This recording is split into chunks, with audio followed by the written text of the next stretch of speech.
Salam dan salam sejahtera. Bacaan renungan harian diambil dari buku Agar Kita Tidak Lupa, 12 April 2026 Ahad. Mari berdoa. Bapa Surgawi, hari ini kami mahu membaca firman-Mu. Biarlah kiranya kuasa Roh Kudus masuk ke dalam hati dan pikiran kami, agar kami bersedia menerima firman-Mu. Dalam nama Yesus Kristus, kami berdoa. Amin. Tajuk bacaan menjadi Adventis, pintu terbuka, bahagian 1. Ayat inti, lihatlah aku telah membukakan sebuah pintu untukmu, dan tiada siapa yang dapat menutupnya. Wahyu 3 ayat 8. Beberapa minggu yang lalu, kita perhatikan bahwa golongan Sabatarian awal adalah Adventis, pintu tertutup. William Miller telah menggunakan frasa pintu tertutup dari Matius 25 ayat 10 untuk menandakan penutupan masa percobaan sebelum kedatangan pengantin lelaki, yaitu Kristus. Dengan kata lain, Miller percaya bahwa setiap orang akan membuat keputusan untuk atau menentang Kristus sebelum Dia datang kembali, dan tidak akan ada peluang kedua selepas kedatangan kedua. Itu adalah ajaran Alkitab yang baik. Namun, pemahaman Miller tentang pintu tertutup mempunyai masalah yang tersendiri. Lebih khusus, beliau telah mengaitkan kedatangan kedua dengan akhir dari 2300 hari dalam Daniel 8 ayat 14. Oleh itu, beliau percaya sehingga akhir tahun 1844 bahwa masa percobaan telah ditutup pada 22 Oktober tahun tersebut, bahwa pekerjaan memberitakan Injil kepada orang berdosa telah berakhir, dan bahwa tiada lagi orang berdosa yang boleh diselamatkan. Semua Adventis Sabatarian awal, tanpa pengecualian, adalah penganut ajaran pintu tertutup.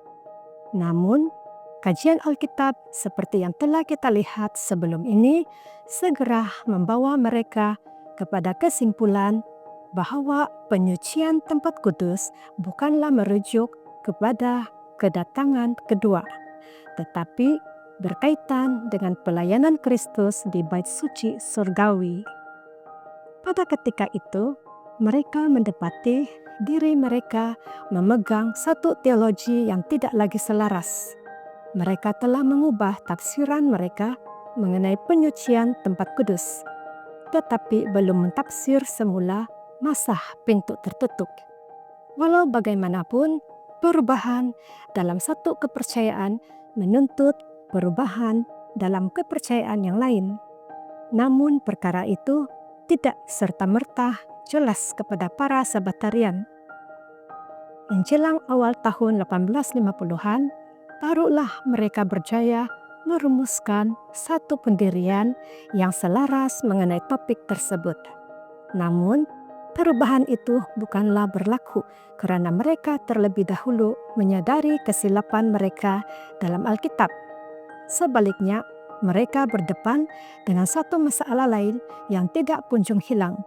Sama ada mereka menyukainya atau tidak, mereka terus menerima penganut baru kepada message mereka yang tidak melalui pengalaman Millerite. Tetap pada mulanya, mereka berpendapat bahwa mereka harus menolak untuk membaptis individu-individu ini, karena pertobatan sedemikian dianggap mustahil. Begitulah halnya dengan J.H. Waggoner yang kemudiannya menjadi seorang pendeta terkemuka dalam kalangan Seventh-day Adventist. Realiti pertobatan orang-orang yang seharusnya tidak bertobat, itulah yang telah mendorong para Sabatarian kembali kepada Alkitab untuk mengkaji semula topik tersebut. Menjelang akhir tahun 1851 atau awal 1852, mereka menyadari kesilapan mereka.